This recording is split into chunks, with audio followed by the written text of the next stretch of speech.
या देवी सर्वभूतेषु विष्णुमायेति शब्दिदः नमस्तस्यै नमस्तस्यै नमस्तस्यै नमो नमः नमो नमः। તમારા બધાનું સ્વાગત કરું છું આધ્યાત્મિક મહાશક્તિમાં। આજનો આપણો વિષય છે ચંડીપાઠ। શું ખરેખર ચંડીપાઠ આટલું બધું મહત્વનું છે?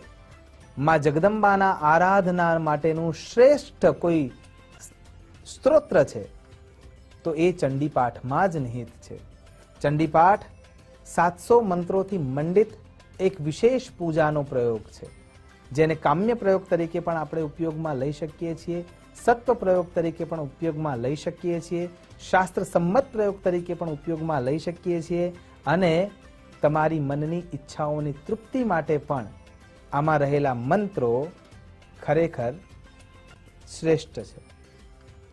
માર્કંડેય ઋષિ દ્વારા રચિત આ સ્તોત્રાવલીમાં 13 અધ્યાયો છે અને નામથી જ સ્પષ્ટતા આપે છે દુર્ગા સપ્તસતી। દુર્ગા એટલે કિલ્લો, પણ કેવો કિલ્લો? આ એક એવો કિલ્લો છે કે જેના અંદર કોઈ પણ ખરાબ શક્તિ પ્રવેશી શકતી નથી। દુર્ગા સપ્તશતી, સપ્ત એટલે 7, શત એટલે 100, એટલે કે 700 મંત્રોથી દુર્ગા સપ્તસતી રચાયેલી છે। તો દુર્ગા સપ્તસતીના અંદર મુખ્ય જે અધ્યાય છે એના અંદર 14 પ્રકારના અંગો જોવા મળે છે। એમાંથી સૌથી પહેલું જે અંગ છે કે એ કોઈ એક ઋષિ સાથે જોડાયેલું છે, એટલે કે નારાયણ ઋષિ દ્વારા આ ગ્રંથને લિપિબદ્ધ કરવામાં ઘણું મોટું યોગદાન અપાયેલું છે। એટલે જ્યારે આપણે સંકલ્પબદ્ધ થઈએ છીએ ત્યારે એમાં ઋષિ જે જોવા મળે છે એ નારાયણ ઋષિ છે। રચના માર્કંડેય ઋષિ દ્વારા થયેલી છે, પણ એને લિપિબદ્ધતામાં અને એના અંદર વિનિયોગના અંદર જ્યારે આપણે જઈએ છીએ ત્યારે એક પહેલું અંગ જે જોવા મળે છે એ ઋષિનું છે। બીજા નંબરમાં જ્યારે બીજા અંગને આપણે જોઈએ છીએ તો એના દેવતા આવે છે। એમાં 3 દેવીઓનો વાસ જોવા મળે છે। સાક્ષાત પરાંબા એટલે કે શ્રીમન મહાકાલી, મહાલક્ષ્મી અને મહાસરસ્વતી, અને એ 3 દેવીઓનું એક રૂપ જેના ભાગમાં જોવા મળે છે દુર્ગા સપ્તશતી એટલે કે દુર્ગા, અને કેન્દ્રમાં દેવીની પરાકાષ્ઠાની જે શક્તિ છે એ દુર્ગા છે। અને એટલા માટે જે બીજા નંબરનું અંગ છે એનું નામ છે દેવતા। તો જ્યારે જગદંબાનું આરાધના કરવા માટે આપણે તૈયાર થઈએ છીએ તો શ્રીમન મહાકાલી, મહાલક્ષ્મી અને મહાસરસ્વતી આ 3 દેવીઓનું યજન ચંડીપાઠના અંદર જોવા મળે છે। ત્રીજા નંબરના અંગમાં જ્યારે પ્રવેશ કરીએ તો આપણને જોવા મળે છે બીજ। આમાં ઘણા બધા બીજ મંત્રો છે। લમ લલિતાય નમઃ, જેને હૃદય રોગની બીમારી છે એને ખાલી લમ લમ લમ લમ અને વધારે કદાચ જો એને ઉર્જા પ્રાપ્ત કરવી હોય તો લમ લલિતાય નમઃ, લમ લલિતાય નમઃ, કેવલ આ મંત્રના જપથી જ તમારા શરીરના અંદરની જે હૃદયની ધમનીઓ છે એ ઘણી બધી અંશે એટલી બધી સારી રીતે કામ કરવા લાગે છે કે હૃદય રોગની બીમારી પણ ઘણી દૂર થઈ જાય છે। અને એટલા માટે આ બીજ મંત્રોથી મંડિત દુર્ગા સપ્તસતી છે। લમ લલિતાય નમઃ, વમ વરુણાય નમઃ। જે આ બીજ મંત્ર છે, બીજ મંત્રની તાકાત શું છે? બીજના અંદરથી જ વૃક્ષ ઉત્પન્ન થાય છે। દેવી કવચ, જ્યારે તમે કવચનું આરાધન કરો છો અને એ ધીરે ધીરે સાધ્ય થવા લાગે છે ત્યારે તમામ પ્રકારની નકારાત્મકતા તમારા નજીક આવવાનો તો વિચાર પણ ના કરી શકે, કેમ કે તમે દેવીનું આરાધન કરીને એક મહિમા મંડિત ઓરા તૈયાર કરી છે, અને એ ઓરાના અંદર કેવલ શુભ વિચારો વાળી શક્તિ જ અંદર પ્રવેશ કરી શકે। એટલા માટે દેવી કવચ પણ એ જ રીતે કાર્યરત થઈ જાય છે। એટલા માટે આ જે ચોથું અંગ છે એનું નામ છે શક્તિ। ચંડીપાઠનું 5મું જે અંગ છે એનું નામ છે મહાવિદ્યા। આ ગુપ્ત વિદ્યા છે,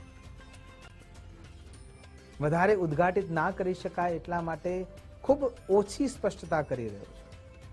સુયોગ્ય ગુરુના સાનિધ્યમાં બેસીને જો ચંડીપાઠને શીખવામાં આવે તો 10 મહાવિદ્યાઓમાં ત્રિપુરા સુંદરી પણ એક વિદ્યા છે। એ ષોડશી માં લલિતા આપણને ખૂબ જ સરળતાથી સૌમ્ય મૂર્તિ રૂપે સાધ્ય થઈ શકે છે, અને એના મંત્રો એમાં છે જ, પણ એનો ઉપયોગ કરતા શીખવું જરૂરી। એનું 6થું જે અંગ છે એનું નામ છે ગુણ।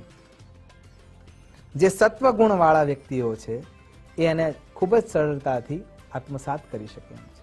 જે રજસ ગુણવાળા વ્યક્તિઓ છે એ વ્યક્તિઓને રાજસી સુખ મેળવવું હોય તો આ સ્તોત્રો દ્વારા મળી શકે છે.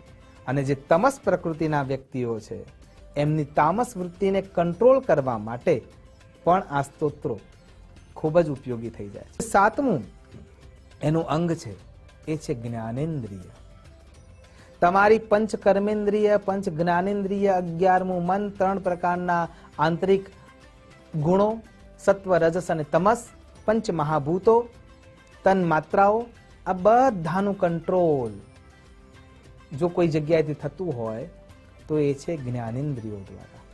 રસે રૂપે જ ગંધે ચ શબ્દે સ્પર્શે ચ યોગિની, માં યોગિની એનો કંટ્રોલ કરી લે છે કે એને કેવી રીતે ઉપયોગમાં લેવું જોઈએ. એટલા માટે જે 7મું લક્ષણ દેખાય છે અંગમાં તો એ છે જ્ઞાનેન્દ્રિય. આગળ છે 8મું ગુણ અથવા 8મું અંગ જેને આપણે કહીએ છીએ રસ. અનુષ્ટુપ છંદ દ્વારા આ રચાયેલું છે. જેમ કે તમે 4થા અધ્યાયનું આરાધના કરો છો, શક્રાદય સુરગણાની હતેતિ વીર્ય તસ્મેન્દુરાત્મનિ સુરારી બલે ચ દિવ્યામ. તો આ લિપિબદ્ધતામાં જોડાયેલું છે. એટલે તમે ગાન સાથે એને આત્મસાત કરી શકો છો. એટલે કે રસ ઉત્પન્ન કરનારું છે. 9મું અંગ જ્યારે આપણે જોઈએ છીએ તો એ છે કર્મેન્દ્રિય. એમકારી સૃષ્ટિ રૂપાએ, રીમકારી પ્રતિપાલિકે, ક્લીમકાલી કામરૂપિને. એ કામના, ઈચ્છાઓ, તરાહો એ જે ઉત્પન્ન કરવાના છે શરીરમાં, ઈચ્છા વિના તો કોઈ કાર્ય થવાનું જ નથી. અને એ ઈચ્છા જગાડનાર કોઈ તત્વ તો હોવું જોઈએ ને. અને તત્વ દ્વારા ઈશ્વરે પણ આ સૃષ્ટિની રચના કેમ કરી? તો કેવલ આ જ કારણે, ઈચ્છા શક્તિના કારણે. કોઈ જગ્યાએ પહોંચવું છે પણ જો એના સુધી પહોંચવા માટેની ઈચ્છા જ નથી, ઉત્સાહ જ નથી, એના માટેની કોઈ તરાહ જ નથી, લક્ષ્ય જ નથી, તો આપણે કેવી રીતે પહોંચી શકીએ? અને એટલા માટે અહીંયા જે કર્મેન્દ્રિય છે એ કર્મેન્દ્રિયને જાગૃત કરવા માટે પણ આ 9મા અંગ રૂપે જ્યારે આપણે જોઈએ છીએ તો એ જાગૃત કરવા માટે પણ આ સ્તોત્ર, આ મંત્ર, આ તંત્ર, આ યંત્ર રૂપે આપણા માટે સિદ્ધ થઈ જાય છે. એટલા માટે એનું મહત્વ અભૂતપૂર્વ છે. આગળ એના અંગમાં આપણે જોવા જઈએ છીએ તો એમાં છે સ્વર. બીજ મંત્રો દ્વારા તમે સસ્વર એને ગાઈ શકો છો. હા, ઉચ્ચ સ્વરે ગાવા માટેની વિચાર કરતા પૂર્વે એને મધ્યમ સ્વરથી ગાવું જોઈએ. કેમ કે 700 મંત્રો છે અને 700 મંત્રોને તમે જ્યારે પુનરાવર્તિત કરો છો સસ્વર, ત્યારે જે શબ્દ દ્વારા, તંત્રિકાઓ દ્વારા વાતાવરણમાં જે ઉર્જા ઉત્પન્ન થાય છે, સ્વર બ્રહ્મ છે એ ક્યારેય નાશ પામતો નથી. અને એટલા માટે સ્વર બ્રહ્મની આરાધનામાં પણ ચંડીપાઠ સૌથી શ્રેષ્ઠ છે. અને આગળના અંગને જે 11મું અંગ છે એને જ્યારે તમે સમજવા માટે જઈ રહ્યા છો તો એ છે તત્વ. આપણે સૌ ત્વ પાછળ જ લાગેલા છીએ. બ્રાહ્મણત્વ, ક્ષત્રિયત્વ, વૈશ્યત્વ, શુદ્રત્વ, કર્મત્વ, બંધુત્વ. એ ત્વ છે, એ ત્વ આપણા હૃદયનું મુખ્ય રસ છે. અને દરેકે એ ત્વના આજુબાજુમાં જ ફરવાનું છે. તો એ તત્વ સુધી પહોંચવા માટે, ત્વથી તત્વ સુધી જ્યારે પહોંચવું છે તો એના માટે જે શક્તિ જોઈએ છે એ શક્તિ આ 11 અંગોને આત્મસાત કરીએ ને ત્યારે એમાંથી મળે છે. અને પછી એ તત્વ તમારામાં સ્થિર થાય છે. 12મી જે ક્રિયા છે એટલે અંગ છે એનું નામ છે કલા. જ્યારે તમે જગદંબાનું આરાધન કરો છો, અલગ અલગ સ્તોત્રનો પાઠ કરો છો, કવચ છે, અર્ગલા છે, કિલક છે, અથવા ચંડીપાઠના અધ્યાયનું સ્મરણ છે, એના અંદર ભગવતી પરાંબાનું આરાધન કરતા કરતા માં સાક્ષાત કલા રૂપે દેખાય છે. 13મા અંગના અંદર તમે જાઓ છો ત્યારે આવશે ઉત્કિલન.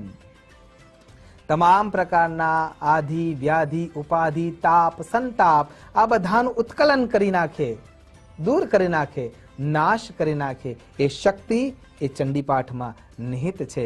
અને એટલા માટે નવચંડીમાં, શતચંડીમાં, કોટી ચંડીમાં, અતિ આયુધ ચંડીમાં આપણે માં જગદંબાનું આરાધન ચંડીપાઠ દ્વારા કરીએ છીએ. અને જે 14મું અંગ છે એનું નામ છે મુદ્રા. ચાહે જ્ઞાન મુદ્રા હોય, ચાહે વૈરાગ્ય મુદ્રા હોય, કે ચાહે યોની મુદ્રા હોય, કે અન્ય કોઈ પણ મુદ્રા હોય, એ મુદ્રાને આત્મસાત કરવા માટેની જે ચાવીઓ છે એ ચંડીપાઠના અંદર નિહિત છે. વિનય પત્રિકામાં તુલસીદાસજી બહુ સ્પષ્ટ રૂપે કહે છે, દુર્લભો માનુષો જન્મ. એ માનુષો જન્મ દુર્લભ એટલા માટે છે કેમ કે આપણે મુદ્રા દ્વારા મુદ્રિત શક્તિને પ્રાપ્ત કરવી છે, અને એટલા માટે ચંડીપાઠનું આરાધન આપણે કરીએ છીએ. આશા કરું છું ચંડીપાઠના આરાધનથી માં જગદંબા આપ સૌ પર કૃપા વરસાવે અને આપણે સિદ્ધિને પ્રાપ્ત કરવાના નવા રસ્તાઓને શોધીને થોડા આગળ વધી શકીએ, એ ઉર્જાને આત્મસાત કરી શકીએ, એ જ અભ્યર્થના સાથે નમો નમઃ.